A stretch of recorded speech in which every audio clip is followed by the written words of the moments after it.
देखिए question number 16 दे रखा है हमको। इसमें ये जो कंपाउंड्स हैं वो हमको दे रखे हुए हैं। इसमें पूछा है कि कायरल कौन कौन से हैं। तो ये वाला कंपाउंड देखो, ये कायरल होता है। जो एलीन्स होते हैं हमारे, जो क्यूमुलेटेड डाईईन्स होते हैं, उसमें कायरलिटी होती है, जबकि वो एसिमेट्रिकल नहीं होते, लेकिन फिर भी ये कायरल होते हैं। तो ये चीज़ आपको ध्यान रखनी है। अब देखो सेकंड वाले में हमको कोई एक कायरल सेंटर ढूंढना है, मतलब सारे कंपाउंड्स में कायरल दिखाने के लिए। तो मिनिमम हमको 1 कायरल सेंटर की जरूरत है। तो देखो ये वाला कार्बन जो है ये कायरल है। क्यों? क्योंकि इसके पास देखो 4 डिफरेंट ग्रुप हो गए, ये और इसके पास एक हाइड्रोजन होगा। तो चारों इसके पास जो हो गए डिफरेंट ग्रुप्स हो गए, इसलिए ये कायरल होगा। और ये वाला देखो, ये सेंटर भी कायरल होगा, क्योंकि एक ये ग्रुप, एक ये पूरा और एक हाइड्रोजन। तो ये वाला भी कायरल होगा। इस वाले केस में देखो, अगर हम इस वाले कार्बन पे देखें तो इसके पास देखो 4 डिफरेंट ग्रुप हैं। एक CH3 आ गया, एक इसके पास हाइड्रोजन होगा, एक देखो ये वाला ग्रुप और एक ये वाला ग्रुप। इसके पास देखो यहाँ पे क्या है, यहाँ पे कोई CS मिथाइल ग्रुप नहीं है, लेकिन यहाँ पे मिथाइल ग्रुप है। तो ये दोनों डिफरेंट ग्रुप हो गए। सिमिलर केस इस वाले कार्बन पे देखो, यहाँ पे भी ये ग्रुप अलग, ये ग्रुप अलग, और ये CH3 और एक H। तो ये भी हमारा कायरल होगा। अब इस वाले केस में देखो, ये वाले कार्बन पे जैसे देखोगे तो 2 हाइड्रोजन होंगे, तो 2 सिमिलर ग्रुप हो गए, इधर भी और इधर भी और इधर भी। तो ये कायरल कार्बन नहीं होंगे। अगर हम इस वाले कार्बन पे देखेंगे तो देखो फिर भी यहाँ पे सेम ग्रुप है, क्योंकि एक ग्रुप ऊपर वाला आ गया। अब एक ग्रुप अगर इस वाले केस में देखो तो ये वाला आ रहा है और ये वाला आ रहा है, तो ये दोनों ग्रुप क्या हो गए, सेम हो गए। ऐसे ही इस वाले कार्बन पे ये भी सेम हो गया, तो ये मॉलिक्यूल कायरल नहीं होगा। इस वाले केस में देखो, ये कार्बन पे 2 ग्रुप डिफरेंट है, लेकिन ये ग्रुप दोनों सेम हो गए, तो इसलिए ये भी कायरल नहीं होगा। इस वाले केस में देखो, ये वाला कार्बन है, ये ग्रुप डिफरेंट है दोनों, और ये दोनों डिफरेंट है, तो 4 डिफरेंट ग्रुप हो गए, तो ये भी कायरल हो गया। तो इसमें कौन कौन सा, फर्स्ट, सेकंड, थर्ड और 6th वाला जो कंपाउंड है वो कायरल कंपाउंड है। और इसमें जो ऑप्शन दिया हुआ है हमको, ऑप्शन नंबर डी दिया हुआ है। अब देखो क्वेश्चन नंबर 17। इसमें क्वेश्चन नंबर 17 में हमें स्ट्रक्चर बताना है 2 फ्लोरो ब्यूटेन, जिसकी कॉन्फ़िगरेशन होगी S। अब इसमें ऑप्शंस दे रखे हैं हमको स्ट्रक्चर बताना है। अब आप क्या करेंगे कि जो इतने भी स्ट्रक्चर दे रखे हैं उनको सबको आप कॉन्फ़िगरेशन डिटरमाइन करेंगे। ए में क्या दे रखा है, एक सिंपल स्ट्रक्चर दे रखा है, उसकी कॉन्फ़िगरेशन डिटरमाइन करने की ज़रूरत नहीं है, ठीक है। बी, सी और डी में दे रखा है, बी में और सी में बॉन्ड लाइन दे रखा है, और डी में फिशर प्रोजेक्शन। तो देखो इसमें जो ऑप्शन होगा वो सी ऑप्शन है। तो इसमें जो ऑप्शन कैसे दे रखा है, ये है, यहाँ पे आ गया C2H5 और इधर आ गया CH3। अब देखो इसको फिशर प्रोजेक्शन में कन्वर्ट करने के लिए हमको क्या करना पड़ेगा। यहाँ से देखो, इस वाले केस से देखो आप, ये क्या है, आपकी तरफ है टुवर्ड्स द ऑब्जर्वर, और ये अवे फ्रॉम द ऑब्जर्वर। तो हमको क्या करना है कि ये दोनों बॉन्ड जो हैं वो प्लेन में हैं, तो इन दोनों बॉन्ड को इस वाले कार्बन से इसको H और यहाँ पे आ गया F। अब देखो ये C2H5 है, ये इधर की तरफ है और ये पीछे की तरफ है। अगर हम इसको स्ट्रक्चर को ऐसे करके खोलें तो ये C2H5 क्या आ जाएगा, इधर आ जाएगा, और CH3 लेफ्ट साइड आ जाएगा। अब देखो प्रायोरिटी हमको देनी है, फ्लोरीन है, यहाँ कार्बन है, यहाँ कार्बन है और यहाँ हाइड्रोजन है, तो एटॉमिक मास किसका ज़्यादा, फ्लोरीन का, तो इसकी प्रायोरिटी 1 हो गई। फिर यहाँ पे देखो C2H5 है, ये CH3, तो ये बल्कि ग्रुप हो गया, एंड देन 3 और यहाँ पे आ गया 4। तो देखो 1 2 3 ये जा रहा है एंटी क्लॉकवाइज, और 4th ग्रुप कभी भी अप या डाउन पोजीशन पे होता है, तो एंटी क्लॉकवाइज का मतलब होता है S कॉन्फ़िगरेशन। तो यहाँ पे जो ऑप्शन नंबर सी में जो स्ट्रक्चर दे रखा है हमको, वो करेक्ट स्ट्रक्चर है, जो S2 फ्लोरोब्यूटेन का। ये ट्रिक हमेशा ध्यान रखना कि आपको किधर से आपको देखना है स्ट्रक्चर को फिशर में कन्वर्ट करने के लिए। आप यहाँ से नहीं देख सकते, इधर से नहीं देख सकते, इधर से भी नहीं देख सकते। आप कहाँ से देखेंगे? जहाँ पे ये बॉन्ड दे रखे हों कि टुवर्ड्स द ऑब्जर्वर और अवे फ्रॉम द ऑब्जर्वर है, तो यहाँ से स्ट्रक्चर को ओपन कर दो और ये C2H5 इधर जाएगा और CH3 इधर जाएगा। सिंपल है। देखो ये 18th क्वेश्चन दे रखा है, how are the following compounds related. तो ये दोनों कंपाउंड्स हमें दे रखे हैं, स्ट्रक्चर दिए हुए हैं इनके। अब इनको बताना है कि ये रिलेटेड कैसे हैं। तो अभी जो क्वेश्चन नंबर 17 में मैंने बताया कि कैसे आपको फिशर में कन्वर्ट करना है, उसी हिसाब से इसको कन्वर्ट करना है। तो देखो ये वाला का यहाँ पे दोनों BR मेरी तरफ आ रहे हैं, टुवर्ड्स द ऑब्जर्वर हैं, ये अवे फ्रॉम द ऑब्जर्वर। तो यहाँ से क्या करो, आप इधर से देखो और इधर से देखो। तो अगर स्ट्रक्चर को प्लेन में ले, हम इसके पूरी लाइन को, ये जो कार्बन चेन है हम प्लेन में अगर बनाएं ऐसे करके, अब देखो ये क्या आ गया C2H5 पूरा, ये वाला ग्रुप। अब इस वाले कार्बन पे देखो और फिर इस पे देखो और ये आ गया CH3। ठीक है। अब देखो इस वाले कार्बन पे ऊपर से क्या करते हैं हम, तो जब इसको स्ट्रक्चर को ऐसे करके लेंगे तो BR किधर आ जाएगा, इधर को आ जाएगा और CH3 आ जाएगा इधर को। सिमिलर केस, इस स्ट्रक्चर को ऐसे जब घुमा रहे हैं तो जो BR है हमारा वो किधर जाएगा, इधर जाएगा, और H किधर आएगा, इधर आएगा। अब सिमिलर केस इसका बना लो। यहाँ पे क्या है, ये कार्बन चेन है स्ट्रेट वाली, बना ली हमने 4 कार्बन की, BR नीचे लगा दिया और यहाँ पे ये C2H5 ग्रुप आएगा, वो ये वाला आएगा CH3 ग्रुप। ठीक है। अब देखो इस कार्बन पे देखो, सिमिलर केस हमको ऐसे करना है, इसको स्ट्रक्चर को स्ट्रेट करो और CH3 किधर आ जाएगा, लेफ्ट साइड, और ये आ जाएगा C2H5 ये पूरा, और सिमिलर केस यहाँ पे BR इधर आ जाएगा और H इधर आ जाएगा। अब देखो इस वाले कार्बन पे BR का एटॉमिक मास सबसे ज़्यादा 1, देन इसका 2 आ जाएगा, सॉरी इसका आएगा 3, क्योंकि इसका आएगा 2 क्योंकि इस कार्बन के पास एक ब्रोमीन है, यहाँ पे कार्बन के पास 2 हाइड्रोजन है, एक CH3 ग्रुप है, और इसका आ जाएगा, ये आ जाएगा 2 और इसका आ जाएगा 4। तो 1 2 3 4 ऐसे आ जाएगा, 1 2 3 एंटी क्लॉकवाइज, और 4th ग्रुप किधर है, राइट साइड में, तो एंटी क्लॉकवाइज का मतलब होता है R। सिमिलर केस यहाँ देखो 1 2 फिर यहाँ 3 और यहाँ 4, तो 1 2 3 ये आ रहा है क्लॉकवाइज, और H ग्रुप किधर है, राइट साइड में, तो ये आ जाएगा S।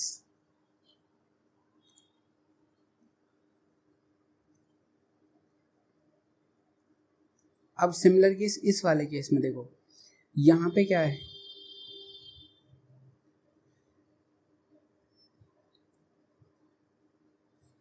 जस्ट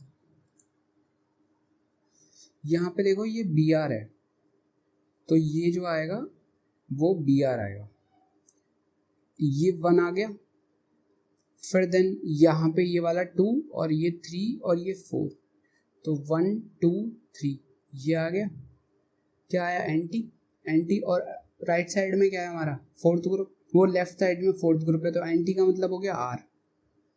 इस वाले केस में देखो यहाँ पे ये CH3 है, मीन्स ये CH3, और इस वाले केस में 1 2 इसके पास जाएगा, 3 इसके पास, 4 इसके पास, तो 1 2 3 ये आ गया एंटी, और 4th ग्रुप यहाँ पे है, एंटी का मतलब क्या हो गया, R आ गया यहाँ पे।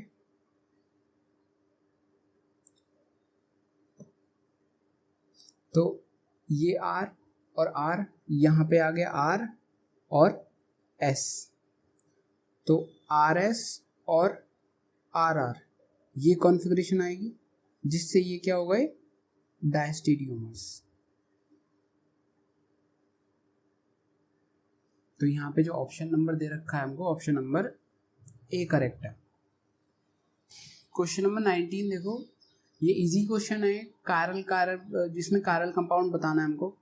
तो 4 ऑप्शन दे रखे हैं इसमें, IUPAC नेम दे रखा है हमको, और इसके सबके हमें स्ट्रक्चर बना के देखने होंगे। तो स्ट्रक्चर देखो ऑप्शन नंबर बी दे रखा है हमको 1,3 die bromo 1 chloro propane. Propane है तो 3 कार्बन चेन बना ली, और 1 पे ब्रोमो है, 3 पे ब्रोमो है, और यहाँ पे 1 पे क्लोरीन है। बाकी को क्या करना है हमको, इसके हाइड्रोजन पूरे कर दो, CH2 यहाँ पे CH2। अब देखो कायरल कार्बन कौन सा आ गया, ये वाला आ गया कि इसके पास 4 डिफरेंट ग्रुप हो गए। तो इसमें जो ऑप्शन नंबर है वो ऑप्शन नंबर बी हमारा करेक्ट है। अब क्वेश्चन नंबर 20 देखो। क्वेश्चन नंबर 20 में दिया हुआ है among the following the Newman projection of meso 2,3 butane diol 2,3 butane diol, इसका हमें न्यूमैन प्रोजेक्शन बताना है। तो सबसे पहले हमको क्या करना है, फिशर प्रोजेक्शन बना लो इस आयुपैक नेम की 2,3 ब्यूटेन डाइओल।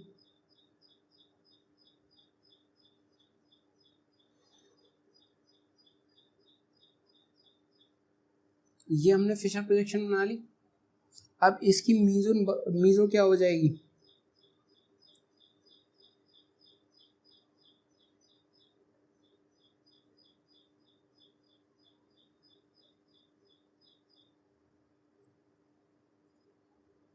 ये हो गई मीजो।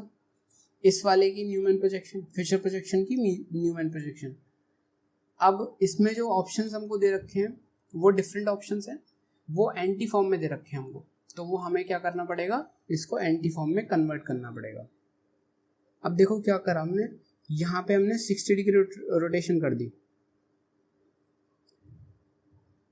तो पहले वाले को, इसको फ्रंट कार्बन को ऐसे ही बना लो, Me, यहाँ पे H और OH। इसको क्या करा हमने, इसको 60 डिग्री रोटेशन कर दी, तो Me क्या आ जाएगा, इधर आ जाएगा, ये वाला H इधर आ जाएगा, और ये OH इधर आ जाएगा। अब क्या करा हमने, फिर से 60 डिग्री रोटेशन कर दी, जिससे क्या हो जाएगी, जो H आ जाएगा वो इस वाले इधर आ जाएगा, जैसे यहाँ स्ट्रक्चर बनाया बस H यहाँ पे आ जाएगा, Me यहाँ पे और OH यहाँ पे।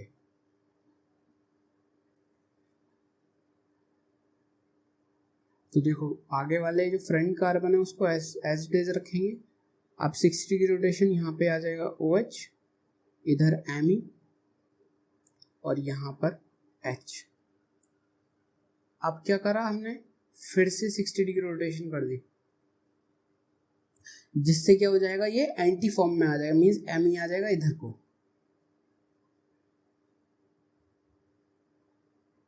Me H OH, ये Me 60 डिग्री रोटेशन करके इधर आ गया, OH पहुंच गया इधर और H आ गया इधर। तो देखो ये कौन सी फॉर्म हो गई, एंटी फॉर्म हो गई। और ये ऑप्शन हमको दे रखा है, ये ऑप्शन नंबर हमें बी में दे रखा है। हमको इसमें 2 फॉर्म दे रखी हैं,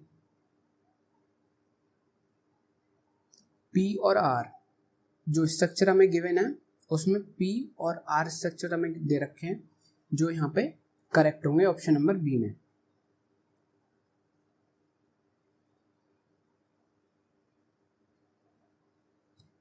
देखो एक तो ये वाला स्ट्रक्चर दे रखा है हमको, ये दिया हुआ है हमें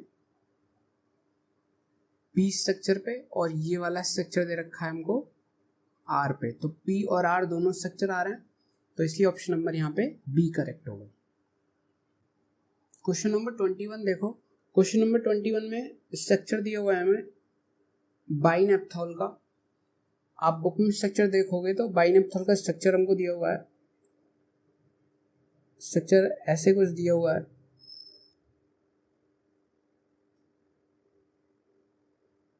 देखो ये हमको स्ट्रक्चर दिया हुआ है, इसमें बताना है, ऑप्शंस हमको दे रखे हैं, ऑप्टिकली एक्टिव कंपाउंड है having chiral centre, an optically inactive compound, meso compound and optically active compound without having chiral centre. तो यहाँ पे देखो कोई कायरल सेंटर नहीं है, सारे इसमें कार्बन sp2 हाइब्रिडाइज्ड हैं, तो यहाँ पे कोई कायरल सेंटर होगा नहीं। लेकिन ये जो कंपाउंड है कायरल है, क्योंकि यहाँ पे ना तो कोई प्लेन ऑफ सिमेट्री है और ना सेंटर ऑफ सिमेट्री है, और यहाँ पे एट्रोपी आइसोमेरिज्म शो कर रहा है, ATROPI। यहाँ पे ये एट्रोपी आइसोमेरिज्म शो कर रहा है, इसलिए जो स्ट्रक्चर है वो कायरल होगा। देखो क्वेश्चन नंबर 22 में हमसे पूछा है कि पेयर ऑफ एनेंशियोमर हमको बताने हैं। तो यहाँ पे 4 डिफरेंट ऑप्शंस दे रखे हैं हमको। इसमें जो ऑप्शन नंबर बी है उसमें कुछ ऐसे स्ट्रक्चर दे रखा है,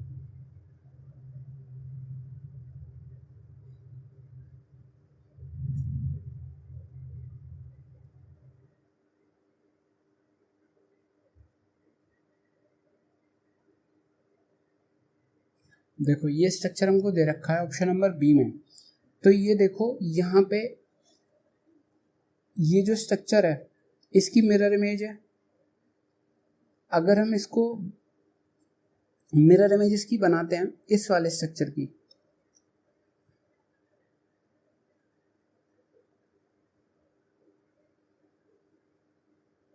ये आएगा, और इसकी मिरर इमेज बनाएं तो देखो ये वाला जो कार्बन है CH3 डाउन द प्लेन है, तो इधर डाउन द प्लेन कर दिया हमने, और ये अबव द प्लेन है, इसको अबव द प्लेन कर दिया।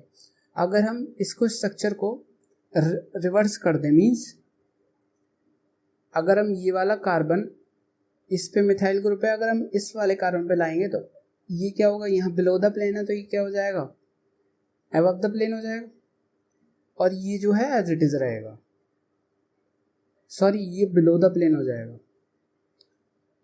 क्योंकि हम स्ट्रक्चर को फ्लिप कर रहे हैं।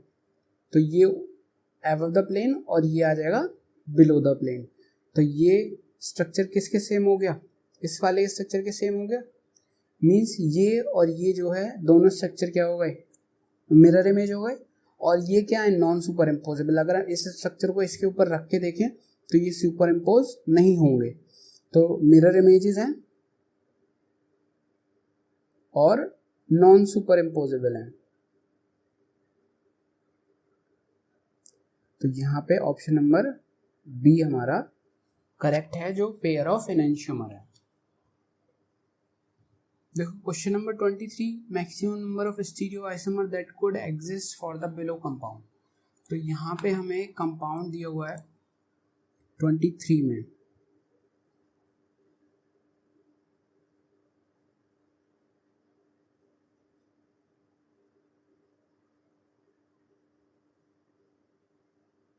यहाँ पे हमको बताना है कि maximum number of stereo isomer.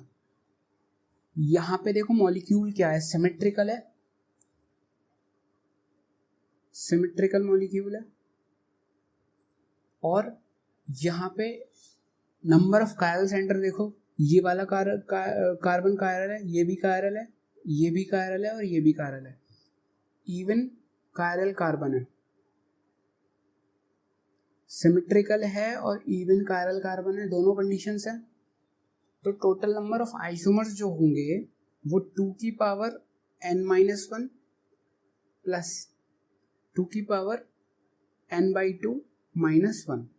ये वाले जो होंगे वो ऑप्टिकल होंगे, ऑप्टिकली एक्टिव, और यहाँ पे जो हो जाएगा ये मीजो हो जाएंगे। तो यहाँ पे n की वैल्यू क्या रखेंगे हम, इवन कायरल कार्बन है कितने हैं 4, तो n की वैल्यू रखेंगे यहाँ 4, 2 की पावर 3 प्लस 2 की पावर 4 डिवाइड यहाँ पे 1 आ गया, तो ये आ गया 10। इसमें जो ऑप्शन है वो ऑप्शन नंबर सी हमको दे रखा है। देखो क्वेश्चन नंबर 24 भी बहुत इजी है।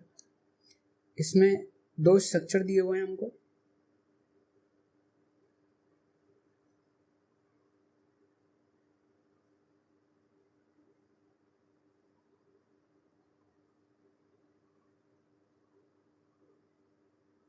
देखो ये दोनों स्ट्रक्चर दे रखे हैं हमको, और इनका रिलेशन पूछा हुआ है कि ये रिलेशन क्या है। अब देखो यहाँ पे हम एनेंशियोमर और डायस्टीरियोमर तो बता ही नहीं सकते, क्योंकि मिथाइल ग्रुप की पोजीशन देखो डिफरेंट है, यहाँ 1 3 5 पे है और यहाँ 1 2 3 पे है। तो यहाँ पे कौन से हो गए, ये आइसोमर पोजीशन आइसोमर हो गए। क्योंकि ये जो पोजीशंस हैं मिथाइल ग्रुप की वो डिफरेंट हैं, तो इसलिए ये पोजीशन आइसोमर हो गए। और यहाँ पे जो ऑप्शन हमको दे रखा है वो ऑप्शन नंबर डी है, नन ऑफ द अबव, क्योंकि इसमें ऑप्शंस में हमको दे रखा है एक आइडेंटिकल है, एक डायस्टीरियोमर और एनेंशियोमर। तो डायस्टीरियोमर, एनेंशियोमर ये आइडेंटिकल तो हो ही नहीं सकते क्योंकि इनकी पोजीशन डिफरेंट है मिथाइल ग्रुप की, तो ये पोजीशन आइसोमर हो गए, तो इसलिए ऑप्शन नंबर डी यहाँ पे करेक्ट है। अब देखो क्वेश्चन नंबर 25 हमको दे रखा है कि स्ट्रक्चर दिया हुआ है उसमें।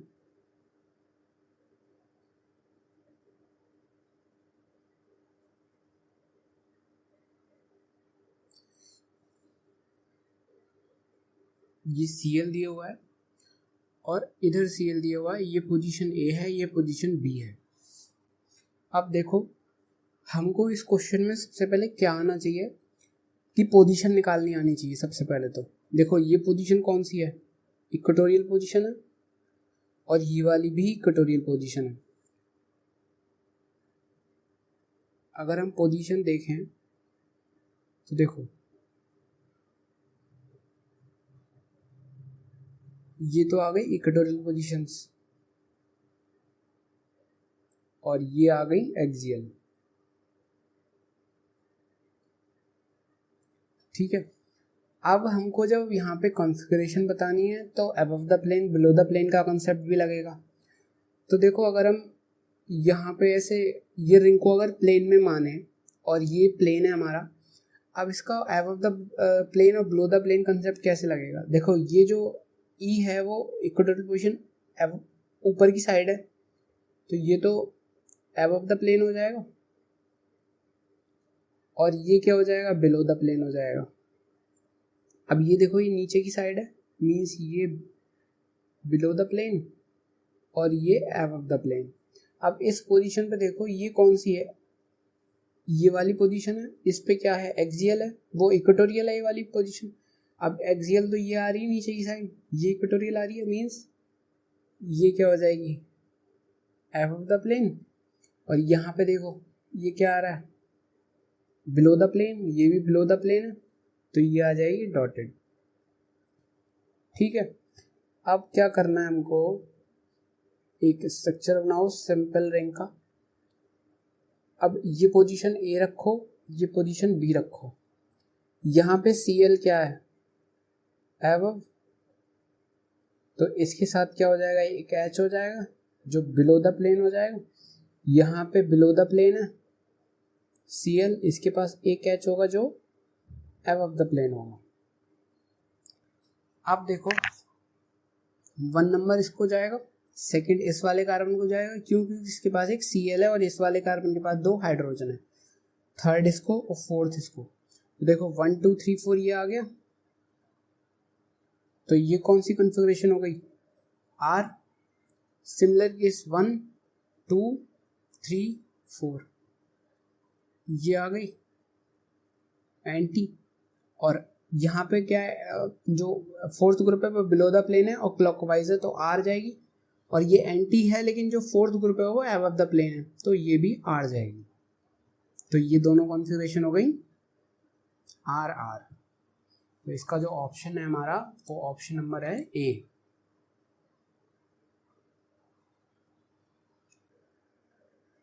देखो क्वेश्चन नंबर 26 में हमको एक स्ट्रक्चर दिया हुआ है, जो अभी मैंने आपको 25 बताया उसी बेसिस पे है। ये हमको रिंग दे रखी है, स्ट्रक्चर है, इसमें क्या करना है, हमको दे रखा है कि इसमें रिंग फ्लिप हो रही है। मीन्स क्या करना है, हमको एक्सियल पोजीशन इक्वेटोरियल बनानी है और इक्वेटोरियल बनानी है एक्सियल, फ्लिपिंग हो जाएगी रिंग की। अब ये कौन सी पोजीशन है, एक्सियल है। अगर आप 25th क्वेश्चन में मैंने स्ट्रक्चर देखो बनाया हुआ है,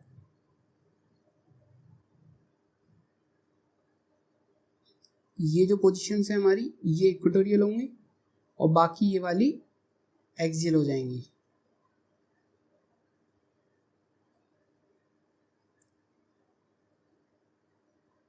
ठीक है, अब ये वाली पोजीशन क्या है, ये है एक्सियल, मींस इसको क्या करना है, इक्वेटोरियल करना है, ए है ई में करना है, ये वाली ई है इसको ए में करना है, और ये वाली ई है, इसको ए में करना है, मीन्स 2 एक्सियल और 1 इक्वेटोरियल हो जाएगी। अब क्या करेंगे, हम जो स्ट्रक्चर दे रखे हैं ऑप्शंस में, उसको अगर हम देखें तो इसमें एक ऑप्शन है जो ऑप्शन नंबर बी दे रखा है हमको।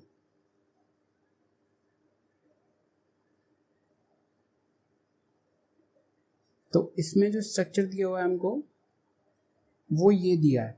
अब देखो यहाँ पे 1 इक्वेटोरियल चाहिए और 2 एक्सियल चाहिए। तो देखो 2 एक्सियल यहाँ पे आ गई, 1 इक्वेटोरियल यहाँ पे आ गई, मीन्स ये वाली रिंग फ्लिपिंग होके ये वाली रिंग बन जाएगी। ठीक है, तो यहाँ पे जो ऑप्शन नंबर है वो ऑप्शन नंबर बी करेक्ट है। बस आपको ये जो स्ट्रक्चर है वो ध्यान रखना है। देखो क्वेश्चन नंबर 27 में हमको ये स्ट्रक्चर दे रखे हैं, इसमें हमसे पूछा है कि मोस्ट स्टेबल कौन सा है। तो हमको क्या पता होता है कि जो भी बल्की ग्रुप होता है वो हमेशा इक्वेटोरियल पोजीशन पे हाईली स्टेबलाइज होगा और एक्सियल पे लेस स्टेबल होगा, यहाँ पे मोर स्टेबल। तो सेम हमको स्ट्रक्चर बनाना जो मैंने अभी 26 में बनाया। पोजीशन हमको ध्यान रखनी होगी।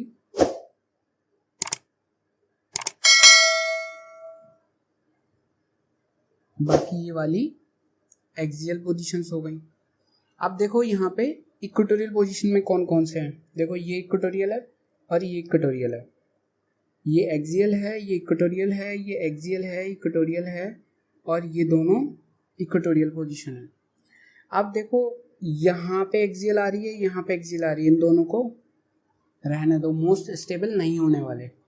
अब देखो यहाँ पे इक्वेटोरियल इधर है, दोनों सेम साइड है, तो यहाँ क्या हो जाएगी, स्टीरिक हिंड्रेंस ज़्यादा हो जाएगी क्योंकि 1 2 3 कार्बन है और यहाँ पे देखो 1 2 3 4, तो कार्बन नंबर पे डिफरेंस ज़्यादा है।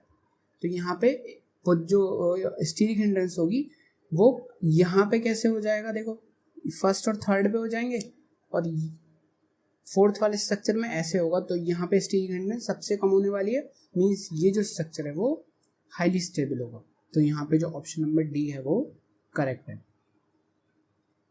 आपको हमेशा ये चीज़ ध्यान रखनी होगी। और बाकी आपको ध्यान रखना है प्लेन में कि अबव द प्लेन बॉन्ड कौन सा जाएगा और बिलो द प्लेन बॉन्ड कौन सा जाएगा। देखो क्वेश्चन नंबर 28 दिया हुआ है। क्वेश्चन नंबर 28 में पूछा है कि ये स्ट्रक्चर की मोस्ट स्टेबल चेयर फॉर्म कौन सी होने वाली है। अब देखो जो अभी मैंने बोला था कि आपको प्लेन ध्यान रखना है कि अबव द प्लेन बॉन्ड कौन सा जाएगा, बिलो द प्लेन बॉन्ड कौन सा जाएगा, तो उसी बेसिस पे ये वाला क्वेश्चन है। हमने क्या करा, इसकी चेयर फॉर्म बना ली।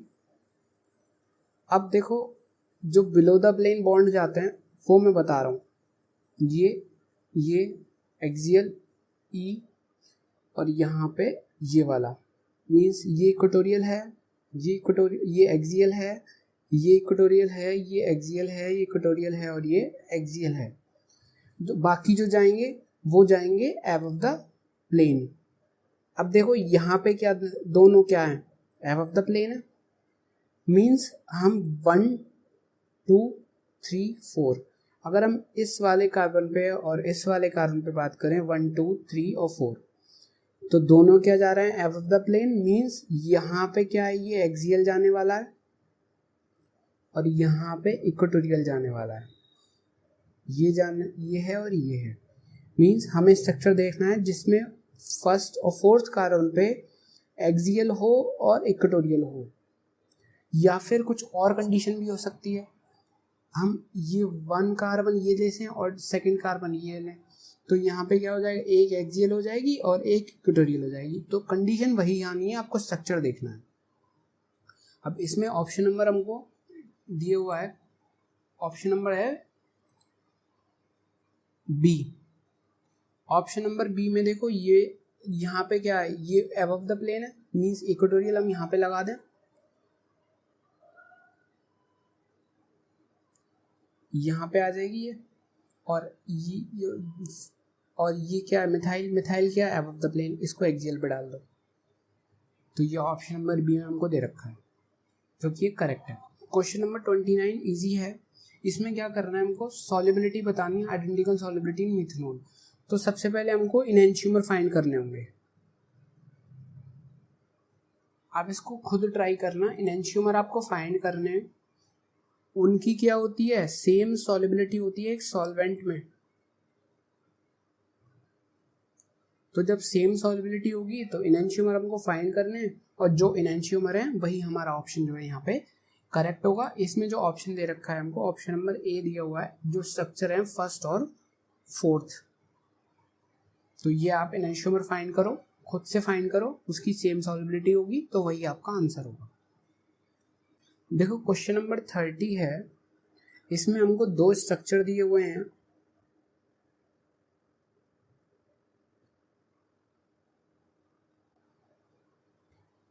देखो ये दोनों हमको स्ट्रक्चर दे रखे हैं, इसमें हमको ऑप्शंस दे रखे हैं कि डिफर ये दोनों स्ट्रक्चर किस रेस्पेक्ट में होने वाले हैं।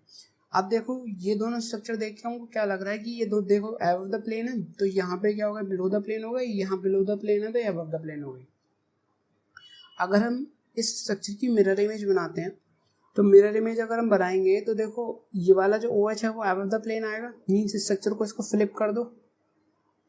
इस स्ट्रक्चर को जब फ्लिप करोगे तो इस स्ट्रक्चर की मिरर इमेज आ जाएगी। मीन्स ये दोनों स्ट्रक्चर क्या हो गए, इनएंशियोमर हो गए।